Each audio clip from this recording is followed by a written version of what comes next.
Times Square program နဲ့ကြိုဆိုပါတယ်အခုကျွန်တော်ရောက်ရှိနေတဲ့နေရာက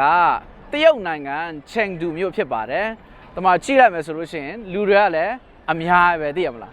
ဆိုတော့ကျွန်တော်ဒီမနက်ပဲ DeepSeek AI ကိုမေးကြည့်တော့ဒီမြို့မှာပေါ့နော်လူပဲနှစ်ယောက်နေလဲဆိုလို့ရှိရင်21 million နေတယ်တဲ့21 million ဆိုတာကြီးကဘယ်လိုပြောမလဲမြန်မာနိုင်ငံရဲ့လူဦးရေတဝက်လောက်တော့ရှိတယ်ပေါ့နော်ဆိုတော့ကျွန်တော်ဒီဗီဒီယိုမှာဘာပြောချင်တယ်လဲဆိုလို့ရှိရင်အခုကျွန်တော်တို့ဒီပတ်စံနဲ့ပေါ့နော်တရုတ်နိုင်ငံ series မှာအရင်ကဗီဒီယိုမှာကျွန်တော်ပတ်စံအကြောင်းပြောခဲ့တယ်အခုဒီဗီဒီယိုမှာကျွန်တော်တရုတ်နိုင်ငံနဲ့ပတ်သက်ပြီးတော့မှာပေါ့နော်ဒီအနာဂတ် episode တွေမှာလေ့လာသွားမယ်ဆိုလို့ရှိရင်ဘယ်လိုလေ့လာသွားမလဲဆိုတဲ့ဟာကိုကျွန်တော်format ပေါ့နော်ပုံတံဗီဒီယိုပုံတံ format ကိုကျွန်တော်ပြောချင်ပါတယ်ဆိုတော့ကျွန်တော်ဘာကိုတွားပြီးစဉ်းစားမိတယ်လဲဆိုလို့ရှိရင်ကျွန်တော်တို့တရုတ်နိုင်ငံအကြောင်းကိုလေ့လာမယ်ဆိုလို့ရှိရင်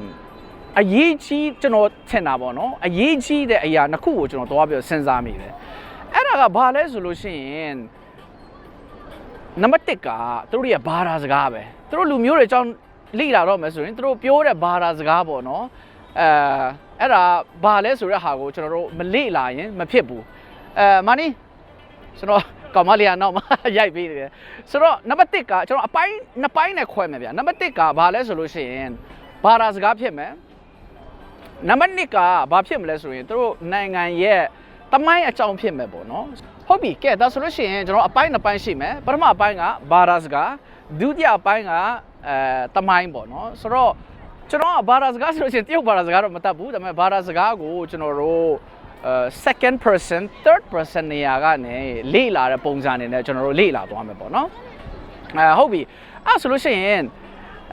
ဘာသာစကားအကြောင်းနည်းနည်းပြောရအောင်အပိုင်းတစ်ပိုင်းရှိမယ်ဘာသာစကားရဲ့တမိုင်းရဲ့ပေါ့နော်တရုတ်ဘာသာစကားကကျွန်တော်တို့ဥပမာကချင်တို့မြန်မာတို့နော်ဝေးတို့ English တို့နဲ့မတူဘူးလို့ကျွန်တော်ဖတ်ဘူးတယ်ဗျဆိုကချင်နော်ဝေးတို့မြန်မာတို့ English တရားဆိုလို့ရှိရင်သူတို့က alphabet system အပေါ်မှာမူတည်ပြီးတော့မှတည်ဆောက်ထားတယ်ပေါ့နော်ဘာသာစကားဖြစ်တယ်တရုတ်ဟာဆိုလို့ရှိရင် alphabet system မဟုတ်ဘူး तू က logographic ဆိုတဲ့system ပေါ်မှာမူတည်ပြီးတော့မှတည်ဆောက်ထားတဲ့ဘာသာစကားပေါ့နော်ဆိုတော့ဘာကွာလဲဆိုလို့ရှိရင်ဥပမာတစ်ခုပြောရမယ်ဆိုလို့ရှိရင်ဥပမာကြောင်ကိုစဉ်းစားကြည့်လိုက်ဟာလားကြောင်ဆိုတဲ့ဟာကို English လို့ကျွန်တော်တို့ cat ပေါ့နော် C ရယ် A ရယ် T ရယ်ဆိုမှ CAT ဆိုမှ3ခုပေါင်းပြီးတော့မှသူက cat ဆိုတဲ့စကားလုံးဖြစ်လာတယ်ဆိုတော့ alphabet အရင်လာတယ်ပြီးမှပဲစကားလုံးလာတယ်ပေါ့နော်တရုတ်ရဲ့ဒီ logographic အပေါ်မှာမူတည်ထားတယ်ပေါ့နော်ဘာသာစကားက तू က alphabet မရှိဘူး तू က cat ဆိုတဲ့စကားလုံးကို direct အရင်သွားတယ်နော်ဆိုတော့ alphabet မရှိဘူး cat ဆိုတဲ့ဟာကို direct သွားတယ်အဲကြောင့်မလို့အခုဒီမှာကြည့်လိုက်လို့ရှိရင်ကျွန်တော်ဖတ်ဘူးတာအဲ logographic ပေါ့နော် system ကြောင့်မို့လို့အခုဒီမှာ live လျှောက်နေတဲ့တရုတ်တွေတော်တော်များများကသူတို့ရဲ့ဟိုးခေတ်2000တုန်းကပေါ့နော်ရေးထားတဲ့တရုတ်စာကိုဒီနေ့တည်းဖတ်လို့ရသေးတယ်တဲ့အဲ့ဒါဒီ logographic ပေါ်မှာမူတည်ထားလို့ကျွန်တော်ဖတ်ရတယ်ပေါ့နော်ဆိုတော့အဲ့ဒါတရုတ်ရဲ့သူ့ရဲ့ဘာသာစကားနဲ့ပတ်သက်ပြီးအ ਨੇ အချင်းပေါ့နော်ကျွန်တော်တို့အနာဂတ်အပြည့်စုံတွေမှာပို့ပြီးတော့မှကျွန်တော်တို့လေ့လာသွားမယ်ဟုတ်ပြီအဲ့ဒါကနံပါတ်1အပိုင်းဘာသာစကားနံပါတ်2တမိုင်းပေါ့နော်တမိုင်းကိုလည်းစဉ်းစားကြည့်လိုက်မယ်ဆိုတရုတ်က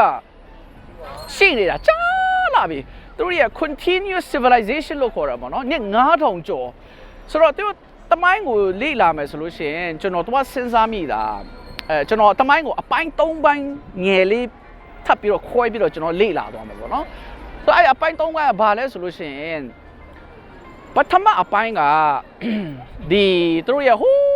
နှစ်9000ကျော်တုန်းကဒန်ဒါရီခေတ်ပေါ့ဗျာနော်ကျွန်တော်တို့ဘိုးဘေးပေါင်စင်နှစ်9000ကျော်ကဒန်ဒါရီခေတ် mythical period လို့ခေါ်တယ် English လို့ကဆိုအဲ့ mythical period အကြောင်းကိုနည်းနည်းလေ့လာသွားမယ်ပြီးလို့ရှိရင်တို့ရဲ့ဒီ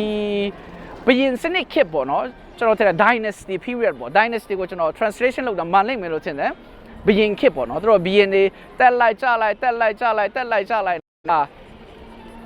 နှစ်2000လို့ကြာသွားနှစ်2000လောက်ကြာတယ်လို့ကြားဘူးတယ်အဲ့အပိုင်းဖြစ်မယ်ပြီးရင်အခုဒီမှာကျွန်တော်တို့ဒီမှာတွေ့နေရတဲ့ပေါ့နော် တတိယအနေနဲ့ modern China ပေါ့နော်ခေတ်မီတိုးတက်နေတဲ့တရုတ်ကြီးကိုတတိယအနေနဲ့လေ့လာမယ်ဆိုတော့ကျွန်တော်တို့တမိုင်းကိုအပိုင်း၃ပိုင်းခွဲမယ်ပထမအပိုင်းကသူတို့ရဲ့ Dandari mythical period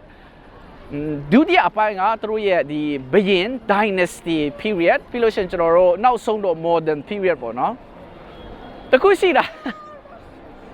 တမိုင်းကိုလေ့လာမယ်ဆိုလို့ရှိရင်လူတွေတော်များကပြင်းသွားကြတယ်ကြာဆိုတော့မပြင်းအောင်လည်းဘယ်လိုလုပ်မလဲစဉ်းစားကြည့်လိုက်တော့ကျွန်တော်ဒီအရှိကပေါ့နော်ဒီဒန်ဒါရီခစ်နဲ့ဒီဘယင်ခစ်ကိုကျွန်တော်အဲ့လောက်ကြီးအားမဆိုင်တော့ဘူးဒါပေမဲ့အဲ့ဒီကစိတ်ဝင်စားစရာကောင်းတဲ့အရန်အရေးကြီးတဲ့ဟာကိုကျွန်တော်ပြောရမယ်ပြီးမှပဲကျွန်တော်တို့ main focus ဖြစ်တဲ့ modern China period ကိုပေါ့နော်ကျွန်တော်တို့ဆက်ပြီးတော့မှလေ့လာသွားမယ်ဟိုအရှိကmythical period နဲ့ dynasty period ကိုမလေ့လာလို့လည်းမဖြစ်ဘူးဗျအဲ့နှစ်ခုမလေ့လာဘူးဆိုလို့ရှိရင်အဲ့နှစ်ခုကိုမလေ့လာဘဲနဲ့ကျွန်တော်တို့ဒီ modern China ကိုပဲလေ့လာမယ်ဆိုလို့ရှိရင်ဘယ်လိုပြောမလဲစားရဟင်းကြုံမဟုတ်ရမထက်ပဲနဲ့ချက်ထားတဲ့ဟင်းနဲ့တူတယ်ဒီဆိုတော့အရင်လည်းမပြင်းသွားအောင်အဲ့ဒီအရှိကစိတ်ဝင်စားစရာကောင်းတဲ့အရေးကြီးတဲ့အရာကိုလေ့လာမယ်ပြီးရင်ကျွန်တော်တို့ main focus ကဒီ modern China တလောက်ကြီးခေတ်မီတိုးတက်တဲ့နိုင်ငံရေးကိုတည်ဆောက်လာနိုင်ခဲ့တဲ့သူ့ရဲ့ foundation ပေါ့နော်ကိုကျွန်တော်တို့ဆက်ပြီးတော့ကျွန်တော်လေ့လာသွားမယ်ဟုတ်ပြီဒါဆိုရင်ကျွန်တော်တို့တရုတ်နိုင်ငံကြောင်းအနာဂတ်မှာလေ့လာသွားတဲ့အချိန်ပါနှစ်ပိုင်းခွဲပြီးလေ့လာမယ်ပထမကသူတို့ရဲ့ဘာသာစကားဒုတိယကသူတို့ရဲ့တမိုင်းမှာကျွန်တော်တို့၃ခုထပ်ပြီးခွဲပြီးလေ့လာသွားမှာပေါ့နော်ဟုတ်ပြီကျွန်တော်ဒီမှာစဉ်းစားထားတာအဲ့ဒါပဲဒါပေမဲ့မမိလားကျွန်တော်တို့ဒီအရှိအပီစုံမှာအိမ်စာပေးထားတယ်ဒီ Bitcoin အကြောင်းပတ်သက်ပြီးတော့ပတ်စံတမိုင်းအကြောင်းပေါ့နော်ဆိုတော့ပတ်စံကဘယ်အချိန်မှာစပြီးလိုအပ်လာတယ်လဲပြီးရင်ဘာဖြစ်လို့လဲဆိုတဲ့ဟာကိုကျွန်တော်တို့အိမ်စာအနေနဲ့ကျွန်တော်ကြည့်ခဲ့တယ်ပေါ့နော်အခုကျွန်တော်ဒီမှာချိန်ဒူမှာရောက်နေတယ်မနေ့ဖြန်ကျွန်တော်ခြုံချင်းကိုသွားမယ်ပြီးရင်နောက်3ရက်လောက်ကြာကျွန်တော်ဘန်ကောက်ကိုပြန်မှာဗျဘန်ကောက်ကိုပြန်တဲ့အချိန်ကြာလို့ရှိရင်ကျွန်တော်ပတ်စံနဲ့ပတ်သက်တဲ့အပီဆုံးနောက်ထပ်တစ်ခုထပ်တင်မယ်နော်ပြီးရင်နောက်တစ်ခုကျွန်တော်စဉ်းစားထားတာလေဒီလိုမျိုးကျွန်တော်လည်းဘယ်လိုပြောမလဲတရုတ်ရဲ့တမိုင်းကိုတီးခဲ့လူမဟုတ်ဘူးအခုဒီ channel မှာကြည့်နေတဲ့သူတွေကျွန်တော်တို့ပို့ပြီးတီးတဲ့တတ်တဲ့ပေါ့နော်တရုတ်အကြောင်းကိုပို့ပြီးတီးတဲ့တတ်တဲ့သူရှိမှာပဲဆိုတော့ကျွန်တော်တခုစဉ်းစားရတာပါလဲဆိုလို့ရှိရင်ကျွန်တော် TikTok channel တခုလုပ်ထားတယ်ဗျ TikTok မှာမိုက်တာဒီ live လေ discussion တွေလုပ်လို့ရတယ်ဆိုတော့ကျွန်တော်ရဲ့ TikTok channel ကိုဒီ video ရဲ့ description အောက်မှာကျွန်တော်ချထားပေးမယ်